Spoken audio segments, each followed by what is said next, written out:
Assalamualaikum warahmatullahi wabarakatuh. Kembali kita bertemu dalam mata kuliah Matematika Bisnis dengan materi aplikasi fungsi linear dalam ekonomi atau dalam bisnis. Adapun dalam aplikasi fungsi linear dalam ekonomi ini yang akan kita bahas antara lain adalah fungsi permintaan, fungsi penawaran dan keseimbangan pasar, pengaruh pasar spesifik terhadap keseimbangan pasar, pengaruh pajak proporsional terhadap keseimbangan pasar, pengaruh subsidi terhadap keseimbangan pasar, keseimbangan pasar kasus dua macam barang, fungsi biaya dan fungsi penerimaan, keuntungan, kerugian, dan pulang pokok, fungsi anggaran. Ada juga dalam aplikasi fungsi linear dalam ekonomi ini dibahas fungsi konsumsi, fungsi tabungan, dan angka pengganda, pendapatan disposable, fungsi pajak, fungsi investasi, impor, pendapatan nasional, dan analisis ISLM.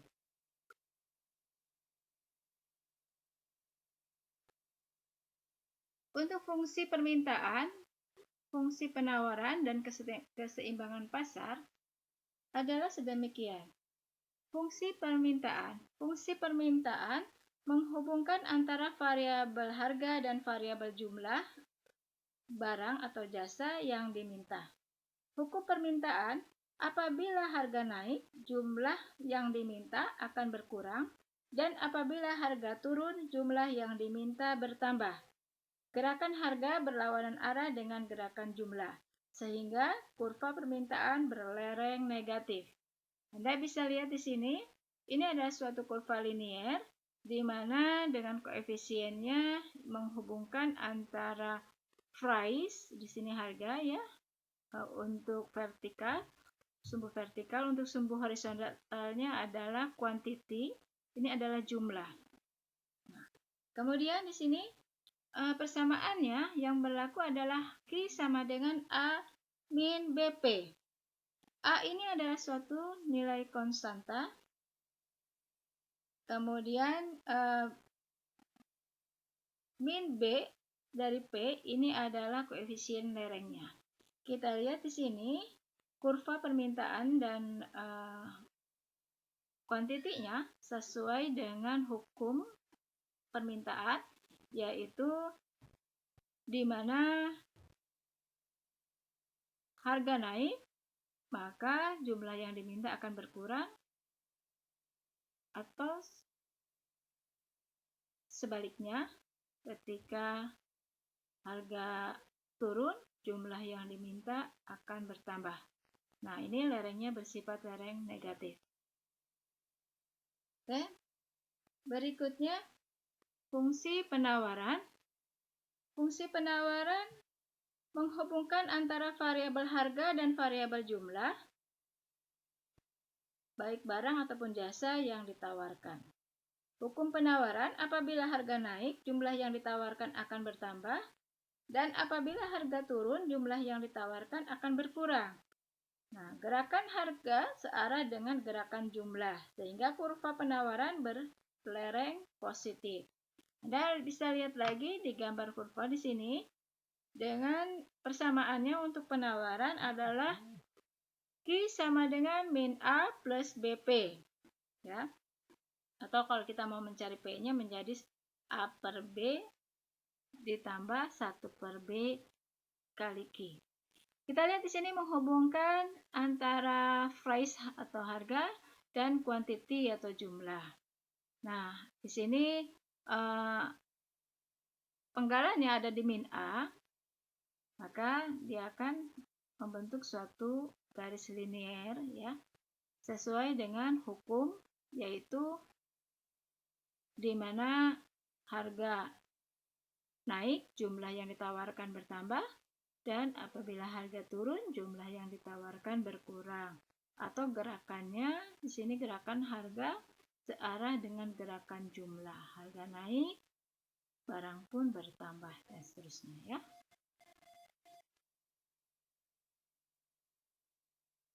Kemudian keseimbangan pasar.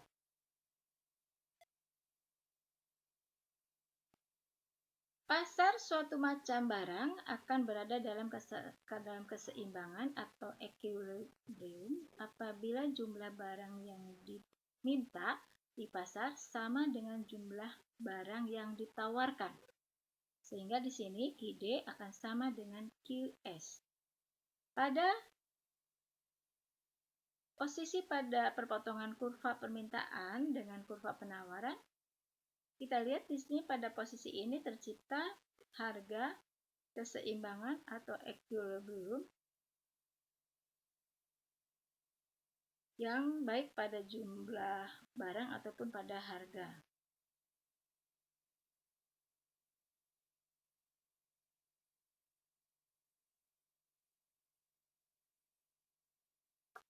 Kita lihat di sini pada grafiknya.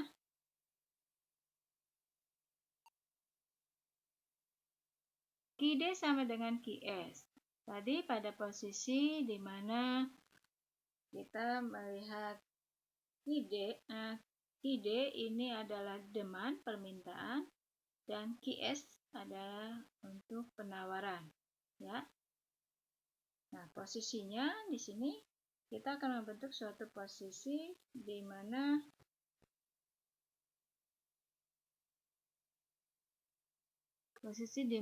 dia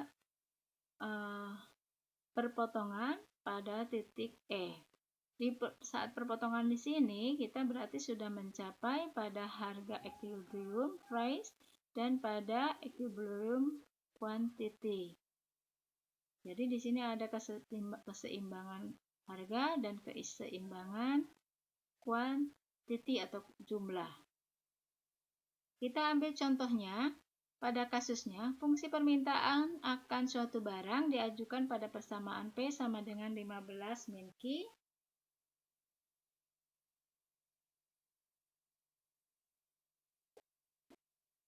Sedangkan penawaran P sama dengan 3 plus 0,5 Q. Berapa harga dan jumlah keseimbangan yang tercipta di pasar? Permintaan 15. Untuk persamaan permintaan adalah P sama dengan 15 min Q. Q-nya sendiri adalah 15 min P. Untuk penawaran, P-nya adalah 3 plus 0,5 Q. Berarti Q-nya adalah min 6 plus 2P. Nah, dua persamaan ini kita buat suatu persamaan, yaitu QD sama dengan QS. Maka di sini berarti 15 min P sama dengan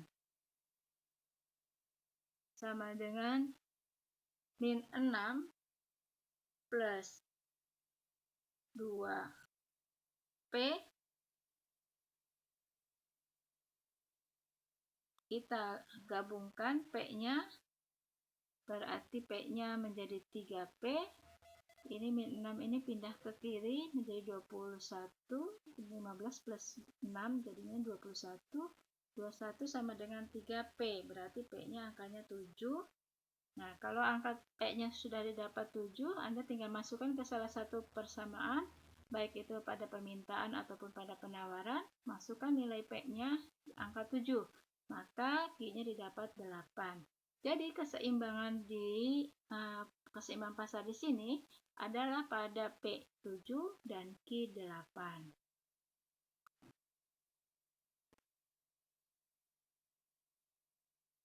Berikutnya, pengaruh pajak spesifik terhadap keseimbangan pasar. Pajak yang dikenakan atas penjualan suatu barang menyebabkan harga jual barang tersebut naik. Sebab setelah dikenakan pajak, produsen akan berusaha mengalihkan sebagian beban pajak tersebut kepada konsumen. Pengenaan pajak sebesar T atas setiap unit barang yang dijual menyebabkan kurva penawaran bergeser ke atas dengan penggal yang lebih tinggi pada sumbu harga. Jika sebelum pajak penawarannya P sama dengan A plus BQ, maka sesudah pajak ia akan menjadi P sama dengan A plus BQ plus T. Nah, karena A dan T sama-sama konstanta, bisa kita gabungkan menjadi A plus T ditambah BQ.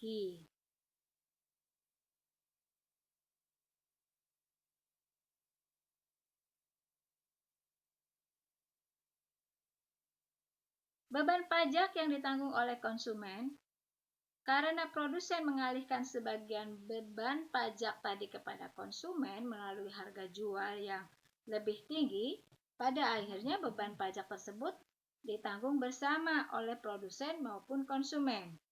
Besar bagian dari beban pajak yang ditanggung konsumen, kita beri inisial TK, adalah selisih antara harga keseimbangan sesudah pajak dan harga keseimbangan sebelum pajak. Jadi TK adalah P aksen ketika setelah pajak ya, dikurangi PE, yaitu pajak harga keseimbangan sebelum pajak. Kemudian beban pajak yang ditanggung oleh produsen adalah besarnya bagian dari beban pajak yang ditanggung oleh produsen adalah selisih antara besar pajak per unit barang dan bagian pajak yang ditanggung oleh konsumen. Berarti TP, itu beban pajak ditanggung produsen, sama dengan T min TK.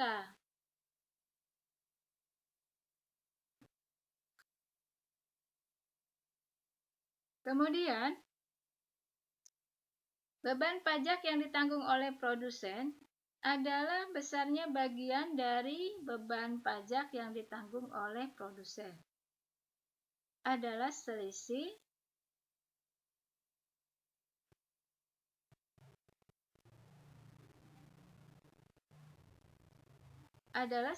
besar pajak per unit barang dan bagian pajak yang ditanggung oleh produsen itu sendiri. Kita lihat dari contoh soalnya. Bagaimana?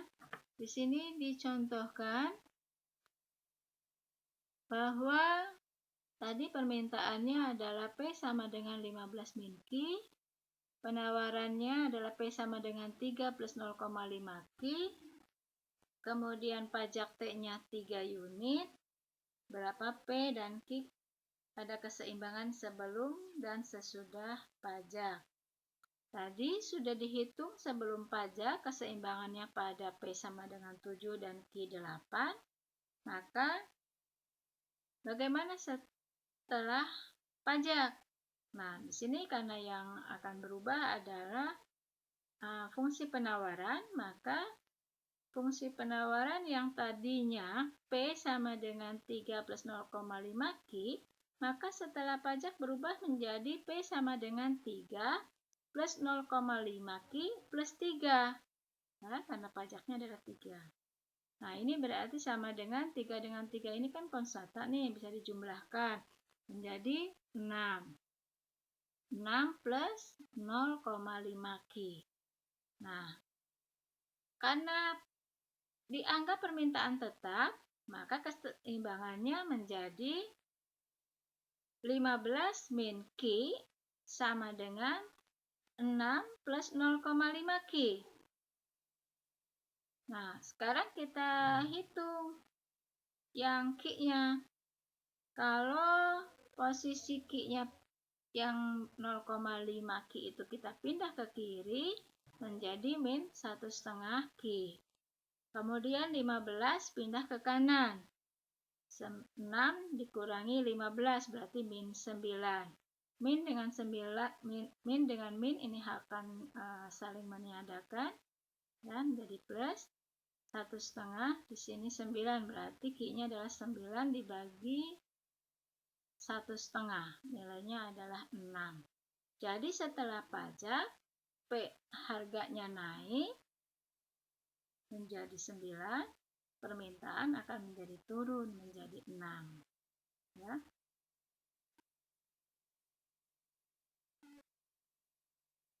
Kita bisa lihat di sini di grafiknya.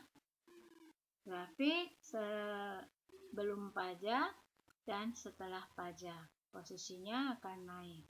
Dan ini sesuai dengan hukum, ya, di mana ketika harga naik, maka quantity akan berkurang. Hukum apa itu? Ya, berarti kita menggunakan hukum permintaan. Harga naik, jumlah yang diminta akan berkurang, ya. Oke, berikutnya adalah beban pajaknya. Beban pajak yang ditanggung konsumen atau TK adalah 9 dikurangi 7 sama dengan 2.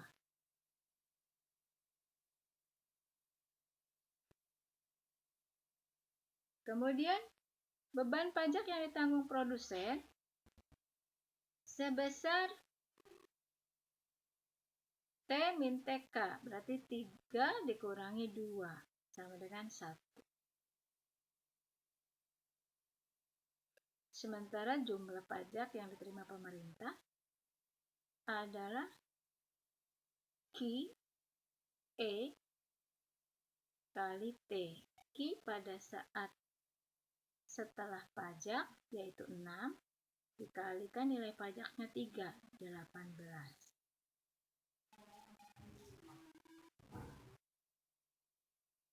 Berikutnya adalah pengaruh pajak proporsional terhadap keseimbangan pasar. Pajak proporsional ialah pajak yang besarnya diterapkan berdasarkan persentase tertentu dari harga jual, bukan diterapkan secara spesifik, ya, misalnya Rp3 per unit barang.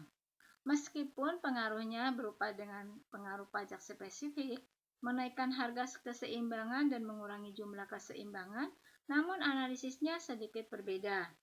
Jika persamaan menawarkan semula dengan P sama dengan A plus BQ, atau kalau kita ambil persamaan Q-nya sama dengan min A per B plus 1 per B kali P, maka dengan dikenakan pajak proporsional sebesar T% dari harga jual persamaan penawaran yang baru akan menjadi P sama dengan A plus BQ plus TP. Nah, karena di sini ada T, ya, dalam koefisien P, kemudian ada P, maka ini bisa digabungkan menjadi 1 min T kali P sama dengan A plus BQ. Maka kita bisa menuhin berapa P-nya. P-nya adalah A per 1 min T ditambah B per 1 min T kali Q. Atau Q sama dengan min A per B plus 1 min T per B kali P.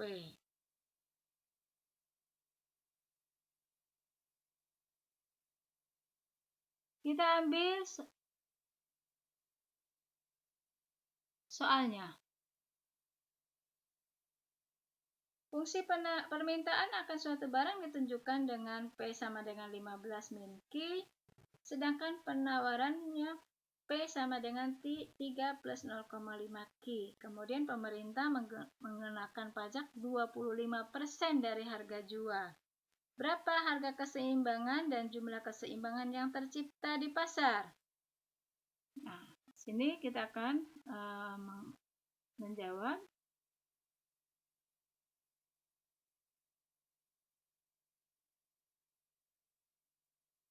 Diketahui P-nya sama dengan P sama dengan 15 min Q. Penawarannya adalah P sama dengan 3 plus 0,5 Q dan T-nya 25%. Tadi sudah dihitung bahwa keseimbangan untuk pasar adalah pada P sama dengan 7 dan Q sama dengan 8. Nah, sekarang kita hitung karena ada pajak proporsional 25%. Maka P-nya untuk penawaran berubah menjadi P sama dengan 3 plus 0,5 Q ditambah 0,25 P. Nah, di sini ada P dengan P. P 0,25 ini pindah ke lajur kiri menjadi P dikurangi 0,25 menjadi 0,75. Di lajur kanan 3 plus 0,5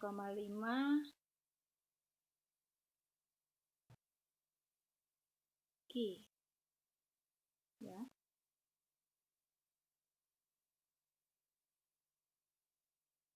Nah, kemudian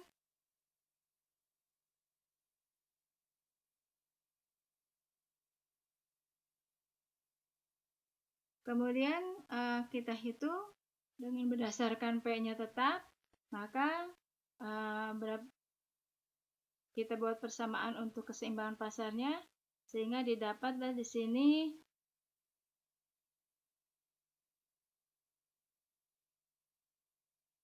untuk P-nya adalah 8,4, Q-nya adalah 6,6.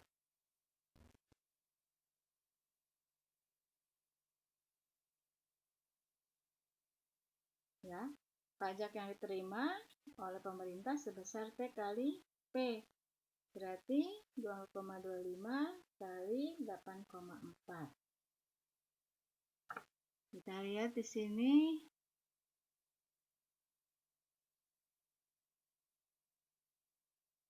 Nah, ini bentuknya seperti ini. Nanti akan berapa sekarang pajak yang dikenakan pada konsumen? Harganya menjadi 8,4, kemudian keseimbangan sebelum pajak 7, maka harganya pajaknya 1,4. Sedangkan yang tanggung oleh produsen adalah 2,1 dikurangi 1,4, 0,7. Dan yang diterima oleh pemerintah pajaknya sebesar 6,6 kali 2,1, 13,86, ya. Berikutnya adalah pengaruh subsidi terhadap keseimbangan pasar.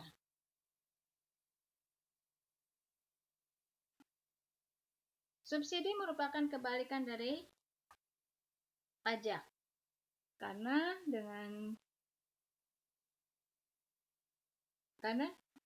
kalau pajak itu memberikan efek penambahan harga, kalau subsidi justru kebalikannya, ya. Nah, di sini berarti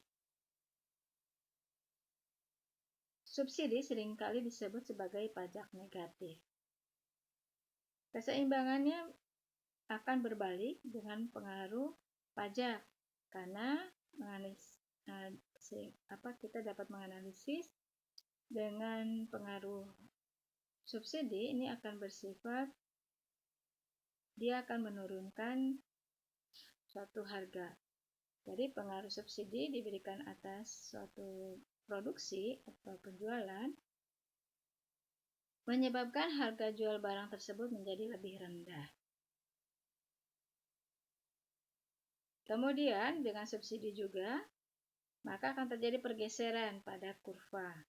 Nah, jadi sebelum subsidi penawaran itu P sama dengan A plus BQ, maka setelah subsidi P-nya menjadi A plus BQ min S.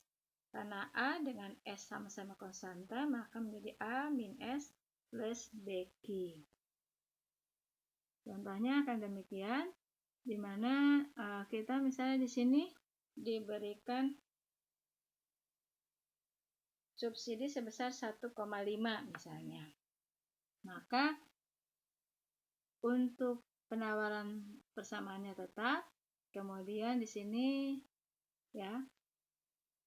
Maka untuk dengan subsidi akan menjadi P untuk penawaran, untuk permintaan masih tetap, penawaran berarti menjadi P sama dengan 3 plus 0,5 Q min 1,5.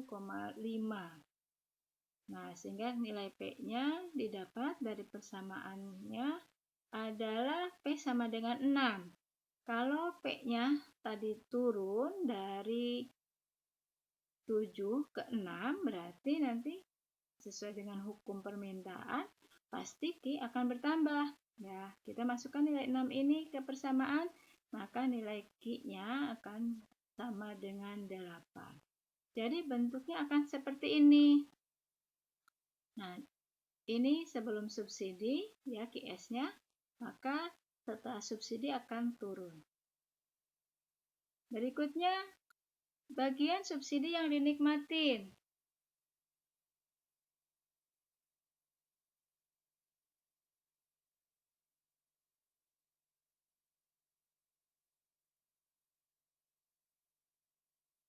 Bagian subsidi yang dinikmatin konsumen itu adalah sebesar harga sebelum subsidi dikurangi dengan harga setelah subsidi, yaitu sebanyak 1.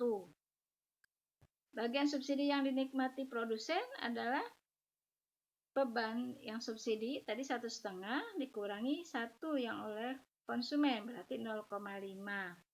Jumlah yang dibayarkan oleh pemerintah sebesar kuantitinya 9, subsidi yang diberikan 1,5, berarti 13,5.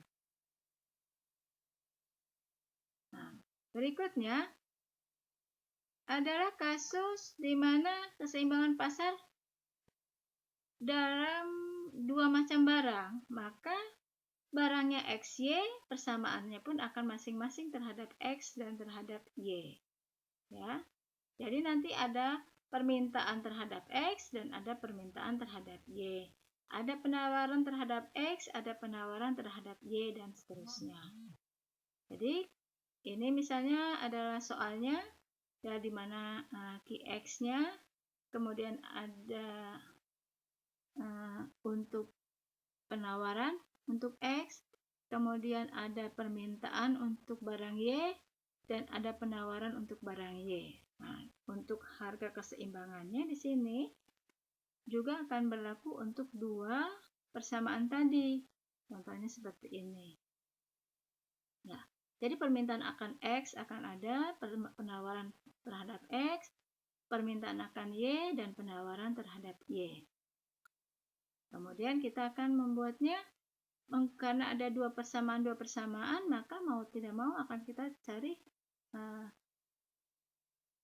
persamaannya, yaitu dengan menggunakan eliminasi, substitusi, atau determinan ya. Nah, kita lihat di sini, ini untuk mencari sebelum subsidi, kemudian dengan subsidi. Oh, ini yang maaf ya. Oh, yang ini.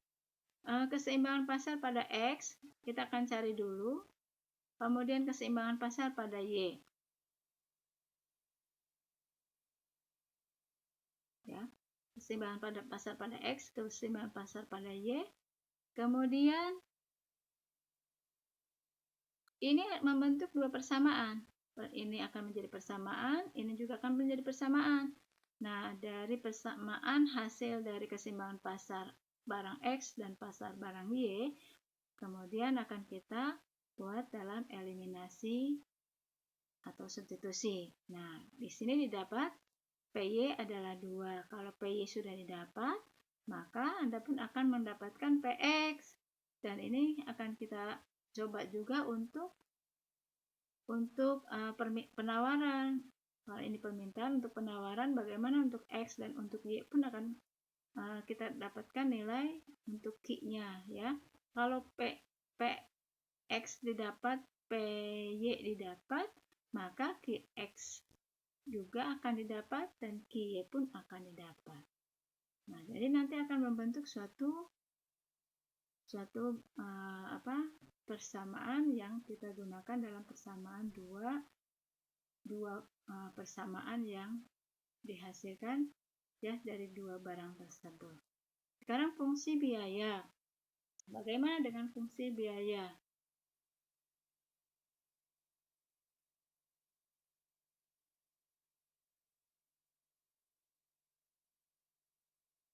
Dalam fungsi biaya total cost yang dikeluarkan sebuah perusahaan dalam operasi bisnisnya terdiri atas biaya tetap fixed cost dan biaya variable cost.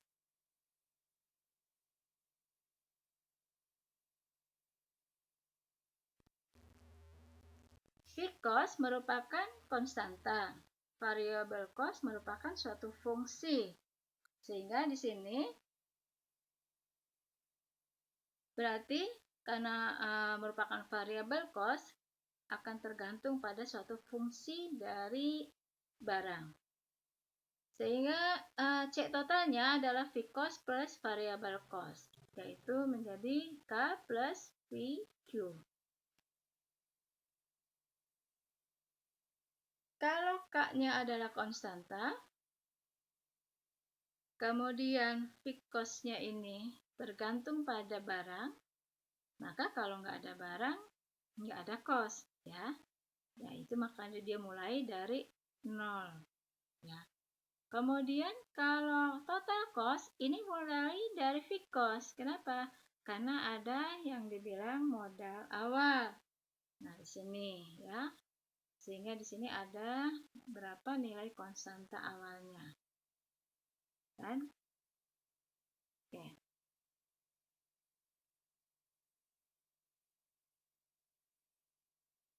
Berdasarkan soal, biaya tetap dikeluarkan oleh perusahaan sebesar Rp20.000, sedangkan biaya variabel yang ditujukan oleh persamaan adalah VC sama dengan 100 Q. Tunjukkan persamaan dan kurva biaya totalnya. Berapa biaya total yang dikeluarkan jika perusahaan tersebut memproduksi 500 unit barang.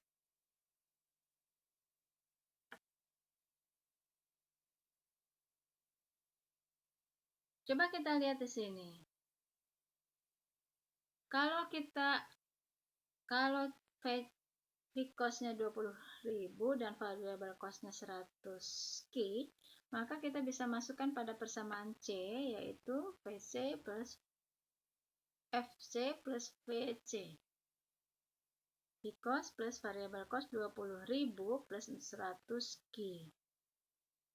Dan kalau Q-nya 500, maka C-nya akan menjadi 70.000.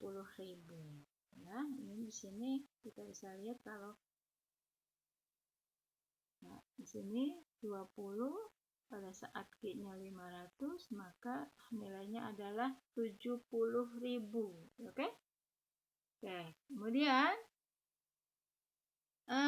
revenue atau penerimaan. Revenue atau penerimaan sebuah perusahaan dari hasil penjualan barang berupa fungsi dari jumlah barang yang terjual atau dihasilkan. Semakin banyak barang yang diproduksi dan terjual, semakin besar pula penerimaannya. Penerimaan total atau total revenue adalah hasil kali jumlah barang yang terjual kali harga jual per unit barang. Secara matematikanya, maka merupakan fungsi jumlah barang atau kurva yang berupa garis lurus berlereng positif dan bermula dari titik pangkal. Kasusnya, misalkan di sini harga jual produk yang dihasilkan oleh perusahaan 200 rupiah per unit. Tunjukkan persamaan pada kurva penerimaan total. Berapa besar penerimaan bila terjual barang sebanyak 350 unit. Kita lihat di sini Q sama kali P, ya. Dengan Q-nya 300, maka hasilnya 700. Kita akan buat, kenapa dimulai dari pangkal? Karena kalau tidak ada barang yang terjual, maka tidak ada Rp1 pun yang kita dapatkan. Nah, jadi di sini mulai dari pangkal 0,0. Jadi ketika yang terjual misalnya Q-nya adalah 200, maka kali berapa? 200 kali 200 berarti 40.000. Nah, karena diminta sekarang 350, maka kali 200 berarti 70.000. Analisis pulang pokok atau kita sebut break even point adalah konsep digunakan untuk menganalisis jumlah minimum produk yang harus dihasilkan atau terjual agar produk tidak mengalami kerugian. Di situ profit sama dengan 0. Nah, karena profit 0, maka R akan sama dengan, di sini kita akan bilang beruntung ketika V-nya lebih besar dari 0. Artinya nilai R lebih besar daripada C. Nilai revenue, penerimaan, lebih besar daripada cost. Kemudian kita bilang rugi kalau V-nya lebih kecil dari 0, di mana R-nya lebih kecil dari C. Nah, di sini kalau R-nya sama dengan 0, artinya pada titik di mana kita tidak untung dan tidak rugi. Itulah yang dibilang break even point. Ya.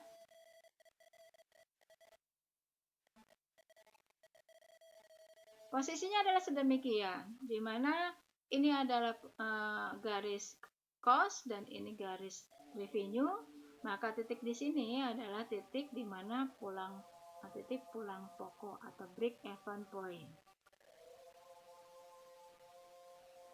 Untuk soalnya, apabila total dari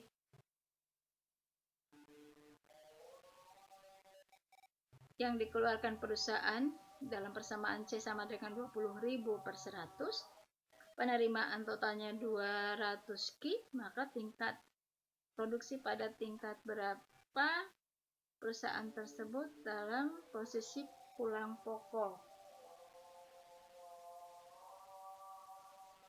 Nah, bagaimana terjadi jika produksi pada posisi 300 unit?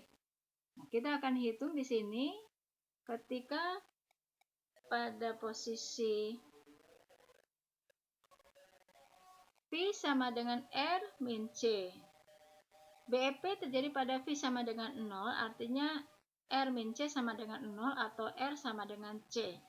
R-nya 200 Ki, C-nya adalah 20.000 plus 100 Ki. Maka kita akan mencari nilai Ki. Ki-nya adalah 200. Nah, kemudian jika Ki-nya 300, maka berapa R-nya? R-nya 200 kali 300, 60.000. Kalau C-nya berapa? C-nya berarti 20.000 ditambah 100 kali 300, berarti 50.000. Berapa keuntungannya? R-nya 60.000, C cost-nya adalah 50.000, berarti keuntungannya adalah 10.000. Nah, posisi pulang pokok terjadi pada produksi 200 unit, di mana R dan C sama-sama pada posisi 40.000. Pada tingkat produksi 300 unit, berarti perusahaan sudah memperoleh keuntungan sebesar 10.000. Kita gambarkan adalah sebagai seperti ini. Jadi kita lihat di sini pada posisi ini perusahaan sudah mendapatkan keuntungannya. Jadi sebelum pada posisi TPP ini perusahaan belum punya untung, ya. Nah, sampai pada titik Ki yang terjual 200 dengan cost-nya 40.000. Nah, ini baru pada posisi di mana tidak untung dan tidak rugi. Ya. Jadi balik modal, ya. Nah, pada setelah posisi di sini, inilah posisi keuntungannya. Oke, sampai sini dulu materi dari saya untuk terapan aplikasi bisnis untuk konsep fungsi linier. Nah, untuk memperdalamnya untuk fungsi-fungsi yang lainnya atau terapan-terapan yang lainnya, Anda bisa buka dari referensi untuk matematika bisnis, ya. Nah, di sana banyak untuk aplikasi pada bisnis yang tidak bisa saya sajikan secara keseluruhan di sini. Terima kasih atas perhatiannya. Assalamualaikum warahmatullahi wabarakatuh.